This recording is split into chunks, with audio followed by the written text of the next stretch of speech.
So, okay, you're on film. So here we are with Joe, and your last name is what? Kohri, K-O-H-R-I. Now, I thought it was with a C, but it's with a K. Yeah. And let me ask you now, you were in Newfoundland back in 1942 to 1945? That's correct. That's right, and you ended up marrying? And we got married in June of 45. June of 45. A couple months before I got out of service. Right, and she was a Newfoundland girl. Yeah. And she wasn't from out around the bay. She was No, born and raised in St. John's. In St. John's, yeah. Now, can I ask you, if you don't mind telling the world, how did you meet her? Where did you meet her? I met her at the Canadian Dance Hall. I forget what the name of it was. Not the Gallipoli place? No. This was down the end of Water Street. On the end of Water Street, yeah. And so you met her at a dance? It was a dance. Yeah, and was it love? The Canadian, there was only a few American soldiers ever went there. They're all Canadians. Is that right? Yeah. And was it love at first sight, or did you just sort of... Well, yeah, first sight. And how about for her? Was it love at first sight for her? I guess.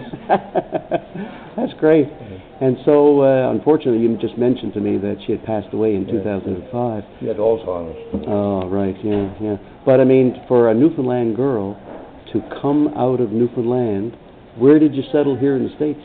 Philadelphia. In Philadelphia, wow. I was born and raised in Philadelphia. Philadelphia. I'll bet you when she was just a teenager, she never thought in her life that she would end up... Well, I guess she was still a teenager when I met her. I guess she must have been 19, maybe 20. 19 or 20, yeah. Well, I was going with her for a couple of years before we got married. Oh, right, okay. Oh, that makes sense, yeah. Most Newfoundlanders know that I think between 30 and 40,000 Newfoundland girls married American... I never realized anything like that. I know, and you're actually the first person that I've ever met. Right. Yeah, and I've mentioned that in my shows many, many times. So, I mean, and you said how many other guys that you knew?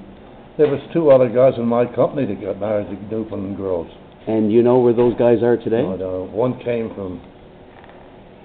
Oh, I don't know. Yeah. He came from somewhere in the States.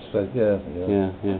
Were there many other guys from Philadelphia in your... do you call it your platoon or your troop, or what did you call it then? Company. Your company. I was in the medical corps. Oh, very good, yeah.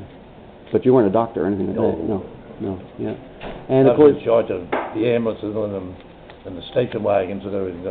The company, the hospital garage for the ambulances, I was in charge of it. Right. Yeah, well, that's fantastic. I met a gentleman who told me, he was from Montreal, Canada, and he told me, he said that when he enlisted back in 1940, I think it was, from Montreal, that his overseas experience was Gander, Newfoundland. Oh. Yeah, so did you see St. John's, Newfoundland as being your overseas experience? Yes. Yeah, wow. Yeah. So how many years did you spend actually in St. John's? 3 3/4 years. 3 3/4. My whole army service I spent up there. Right. I got basic training. Right. Come out of basic training, got hauled up to Argentia. We stopped at. They brought us over from Argentia by truck. Right. Rail. Wow. To St. John's. Amazing, eh? And yeah. The rest of the time I spent in St. John's. Yeah. Now, were you in St. John's when there was that big fire, or was that a long time before? That was. That was where a lot of service people lost their lives in that huge fire. I was there. I seen them. You seen all these black. These old colored people in there. Yeah. I attended that fire. Wow. And I think I don't remember how many lives. We had some at the hospital come in and passed away after they were in there. It was burned too bad, I guess. Right, yeah. So you were there. Wow. I was there at it. Yeah. I was worried my wife was there. I was going with her at the time. Right. I was laying in bed in the barracks. I seen these flames, these fires. And then I heard that it was up at that. It was what was the name of it? You know, I should know my history better than that, but I should know mine too. I should know the name of that. It was.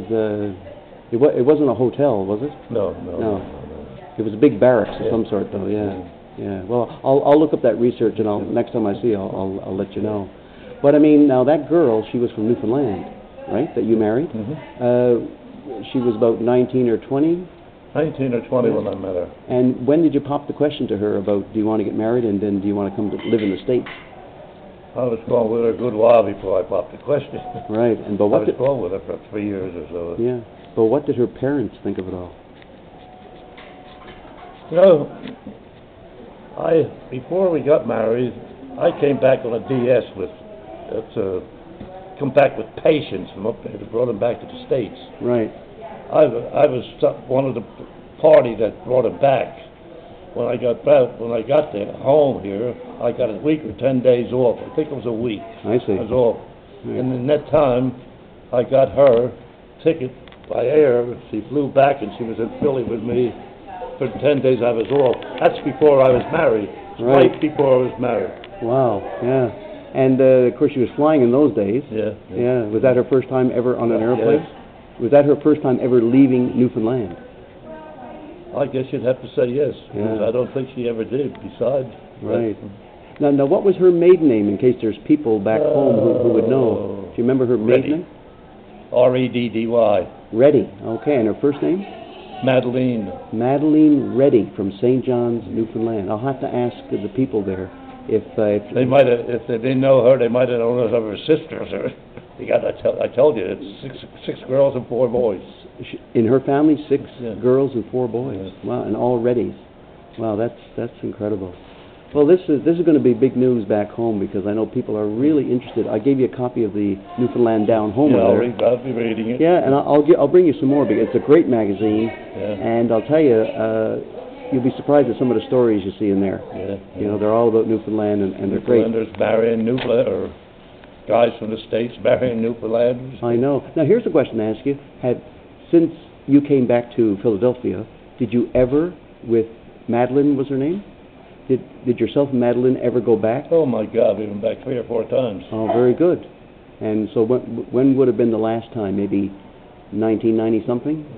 Let's see, she died in 05. She was pretty bad the last time I went up there. Right. Must have been somewhere around 2 or so. Right. 02. And did you fly in or drive in, or did you fly or drive? No, I flew. And of course, I never drove. And when you got there, did all her relatives They greet you? had a car to get around. Yeah. Get around all right. Well, that's great. Yeah. Well, you're one of the few people. Like I said, I'd love to know where the other 2 gentlemen are. That I have no idea where they're at. Yeah. They're at. I guess you sort of lost contact with them after, right? Yeah, I did. Yeah. Well, this is a great story, and what I'm going to do now is I'm going to take your actual picture, and there's a magazine called the Newfoundland Interactive, as well as the Down Homer, and I'm going to take your picture and write a little story about it, and I'm sure everybody will be fascinated with meeting someone like that.